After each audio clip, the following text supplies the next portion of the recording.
Bonjour à tous et à toutes et bienvenue sur la chaîne Reflet de Lune, j'espère que vous allez bien, merci pour votre présence aujourd'hui. On se retrouve pour le tirage relationnel et sentimental du mois de février 2025 pour le signe des Poissons. Soleil, ascendant, Lune ou Vénus en Poissons.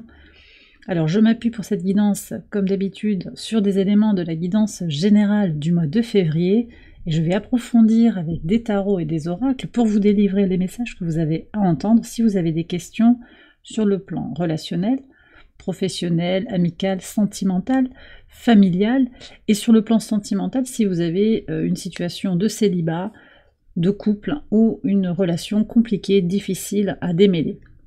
Alors, l'énergie de votre mois de février, c'est la grande prêtresse. Cette grande prêtresse, elle nous parle d'une pause. Une pause pour se recentrer sur soi, pour se connecter à son intuition, pour aller vers plus de douceur et d'harmonie intérieure.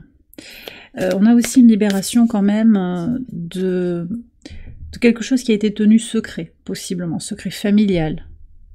D'accord, des choses en lien avec votre psyché profonde. On va voir comment ça vous impacte sur le plan relationnel et sur le plan sentimental. Alors, par rapport à l'entourage proche, vous avez le 5 de bâton et l'étoile. On va aller voir ce que vous avez aussi ici. Le 2 d'épée. Bon. Alors, je sens qu'il y a vraiment quelque chose qui va... On parle de somatisation, en fait.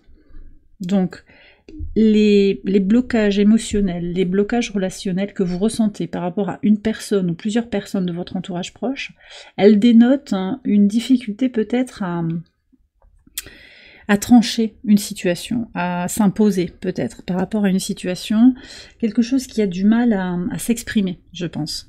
Mais dans le courant du mois de février, ce qui ressort, c'est l'étoile, donc on a quand même cette idée que vous allez évoluer vers plus d'espérance, de positivité, quelque chose qui va être intégré en fait, grâce à des étapes successives, des rencontres peut-être, et on verra qui vient vers vous aussi sur ce mois de février, des nouvelles personnes en particulier, peut-être des personnes de votre passé qui reviennent aussi. On voit ici qu'il y a un rapport à la nostalgie, en particulier sur les situations compliquées, mais aussi sur les relations dans les partenariats, dans les associations. Voilà, quelque chose a besoin d'être purifié, d'être tranché dans les relations, vous le sentez profondément par rapport à l'entourage proche, par rapport à un frère, une sœur. Quelque chose a besoin vraiment d'être sorti, voilà ce que je ressens. Sur la vie sentimentale à proprement parler, vous avez le 6 de denier. Alors ce que je ressens, c'est quand même une quête d'harmonie, et puis cette découverte aussi d'un potentiel d'harmonie, ou d'une harmonie évidente, quelque part. Et vous allez vous battre en fait pour ça. Vous avez le cavalier d'épée ici, très intéressant parce que vous l'aviez en conseil dans votre guidance générale. Ce cavalier, il est sorti plusieurs fois. Cette idée de se battre en fait pour cette harmonie, cet équilibre, cette réciprocité, pour se l'imposer peut-être à soi-même, et puis aussi la rechercher chez l'autre. C'est-à-dire qu'assez rapidement, si on voit qu'il n'y a pas... Voilà, que quelqu'un vous prend votre énergie, on va peut-être pas trop chercher à dépenser de l'énergie pour une relation stérile, une relation qui en vaut pas forcément la peine. Alors ça veut pas dire qu'on fait... qu'on écarte tout le monde de sa vie, c'est pas ça que je ressens. Mais énergétiquement, vous vous positionnez différemment. Parce que vous sortez quand même peut-être pour certains d'une période un peu délicate. Sur les situations compliquées, je vois qu'il y a une personne du passé qui revient, il y a quelque chose du passé qui n'est pas encore libéré, mais on a cette promesse d'un retour d'énergie, donc une nouvelle impulsion, une nouvelle vision pour cette situation, comme une évolution, alors au travers du roi d'épée. Très bien. Donc ici on voit que c'est votre clarté, votre volonté qui va vous aider aussi à libérer un passé. Il y a un repositionnement mental qui ressortait aussi dans la guidance générale, un repositionnement... Alors c'est intéressant parce que vous avez aussi la grande prêtresse, donc il y a à la fois un mouvement très intuitif, mais aussi beaucoup de clarté, et beaucoup de volonté pour avancer sur les situations compliquées. Je vais regarder qui vient vers vous là. Alors, qui vient vers les poissons? On a la grande prêtresse, d'accord. La grande prêtresse, le 10 de bâton et le 5 de coupe. Alors, j'ai des énergies qui sont en quête d'elles-mêmes, en fait, qui viennent vers vous. Peut-être un petit peu à votre image. Et j'ai en particulier une personne très intuitive qui va vous inspirer, qui va vous guider, vraiment. Mais je vois aussi qu'il y a des rencontres en miroir.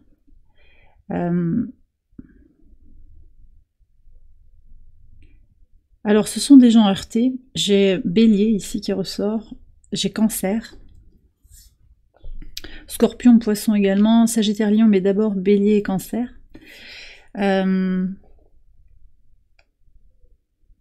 Je sais pas, vous partagez votre expérience. Je crois que ça vous éclaire sur votre vie actuelle, en fait, sur le plan relationnel, sur le plan sentimental, sur les épreuves que vous avez à traverser.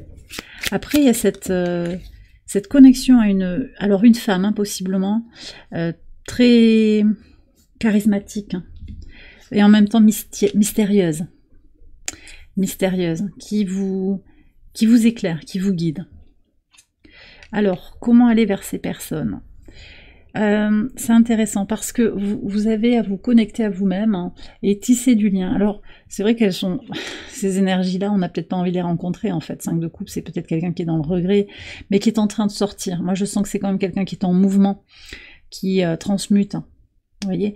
Alors, possiblement aussi, c'est pas forcément de nouvelles personnes, ça peut être aussi des personnes qui se montrent sous un nouveau jour, et des personnes où vous percevez la vulnérabilité aussi.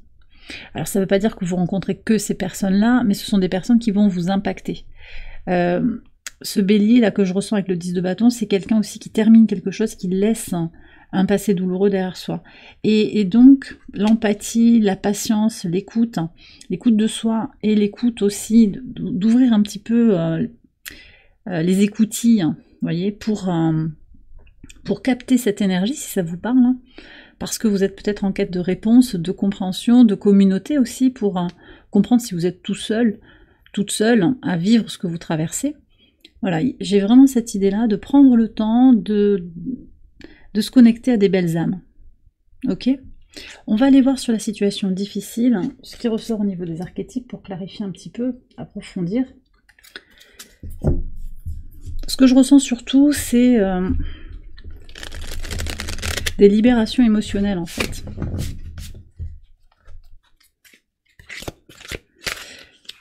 J'ai quand même des croyances limitantes, hein, qui sont pas complètement libérées en lien avec cette situation. On s'est mis un petit peu dans une situation où on a cru qu'il fallait être dans un certain rôle, en fait. Alors, qu'est-ce qu'on a au niveau des archétypes ? On a le libérateur, l'enfant magique et le guérisseur.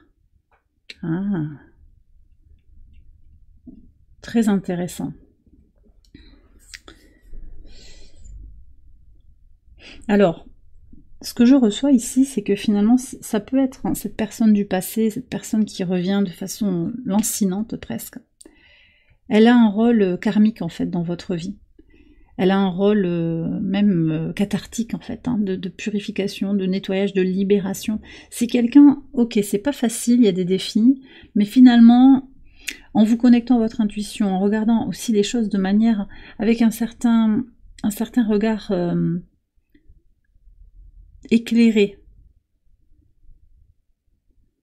ouais, clair, lucide, sur cette histoire de, oui, que ça peut être quelqu'un qui vient vous éclairer sur votre chemin, en fait. Et c'est vraiment ce qui sort, c'est-à-dire que, au-delà de ce qui est difficile dans cette relation, elle vous ouvre une porte vers la liberté, vers la guérison, même si c'est douloureux. D'accord ? Alors, quel conseil on a à recevoir là par rapport à cette situation ? Pour vous reconnecter à votre part magique. Votre part magique. Ouais. Alors, de quoi vous avez envie? Qu'est-ce que vous voulez construire dans votre vie? Voilà. Quelle que soit la configuration de cette relation difficile, l'essentiel, c'est d'en retirer ce qu'elle vous enseigne sur vous-même, comment peut-être elle vous met cette relation dans des postures où vous êtes hors de vous, dans vos peurs, dans vos doutes. Est-ce que c'est ça que vous désirez? Et là, c'est l'appel de... c'est l'appel de tout votre corps en fait. Que vous dit votre corps? Et on avait ces messages du corps aussi dans le relationnel à l'autre, hein, le 5 de bâton, qui vous dit quand c'est aligné ou pas. C'est pas un désir égotique en fait. Je veux l'autre dans ma vie, c'est de quoi j'ai besoin en fait. C'est quoi mon envie à titre personnel. Et j'ai la carte du jugement en dos de deck, donc il y a des prises de conscience quand même hein, aussi. C'est un éveil, c'est un appel. Qu'est-ce qui vous appelle dans la vie globalement? Et est-ce que cette situation, dans ce qu'elle présente de défi, elle vous apporte ce à quoi vous aspirez? Et là je pense qu'il y a des éléments de réponse à aller trouver en fait. Alors je vais faire une extension de ce tirage, je vais approfondir les messages en particulier pour cette situation compliquée. Je vais aussi faire un tirage en 9 cartes où on va regarder les dynamiques hein, des questions relationnelles et sentimentales. Cette extension, vous la retrouvez sur Patreon, je vous ai mis le lien en barre de description. Je vais continuer ici sur YouTube avec un message pour les liens sacrés, en particulier les parcours de flammes jumelles, mais ça peut parler à d'autres situations. Prenez si ça vous parle. Je prends aussi un message des anges de l'amour.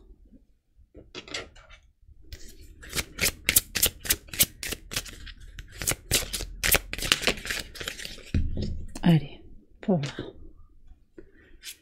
Alors, sur les parcours sacrés, le décentrage.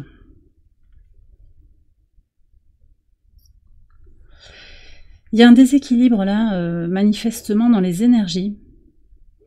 Peut-être vous êtes trop tourné vers l'autre, ce que l'autre veut, ce que l'autre fait. Et il y a vraiment cette idée de se recentrer sur soi. C'était déjà annoncé. Alors, c'est très intéressant parce que possiblement vous êtes dans une situation compliquée avec votre jumeau. Et oui, le parcours, c'est un parcours de guérison et de libération. D'accord? Donc en vous recentrant sur vous, en travaillant sur vos projets, sur ce qui est important pour vous, vous sublimez en fait le sens de ce lien. D'accord? Pour trouver une énergie renouvelée. Je vais aussi faire un approfondissement de ce tirage pour les liens sacrés hein, dans l'extension. Allez, le message pour les anges de l'amour, on a l'isolement. Il est temps de vous déconnecter du monde. Alors vous prenez si ça vous parle, mais là je pense qu'effectivement en lien avec la grande prêtresse, certains d'entre vous aspirent à cette reconnexion à vous-même. Vous n'avez peut-être pas envie de trop de rencontres pour qu'elles soient pas forcément équilibrées. Ça vous intéresse moyennement en fait sur ce mois de février. Voilà, c'est vraiment cette idée de mettre son énergie là où ça nous porte. Et sinon, on se recentre sur soi. Et ça revient aussi à cette idée de décentrage. Hein. Je vous ai dit, la carte, elle peut aussi parler à d'autres situations. À quel moment est-ce que je sors de moi-même? Je vous ai dit aussi des postures où vous êtes hors de vous. Voilà, à quel moment je suis plus moi-même, je suis décentrée. Un message par rapport à l'isolement. Ah, mon moi supérieur guide mes choix, me conduisant vers ma mission de vie. Donc peut-être aussi vous avez besoin de comprendre par rapport au relationnel, ça peut être aussi le sentimental, il y a un lien sur le sens de votre vie, indirectement avec votre vocation.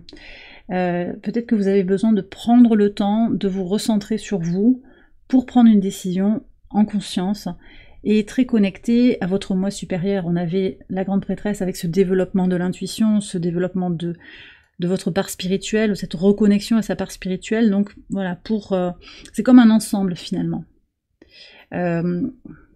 C'est comme si vous ressentez qu'actuellement, le fait d'être en recherche de connexion à tout prix pour combler un manque, peut-être avec une peur de l'abandon, une blessure d'abandon en tout cas, le besoin d'être au contact de l'autre, ça vous décentre de vos besoins fondamentaux.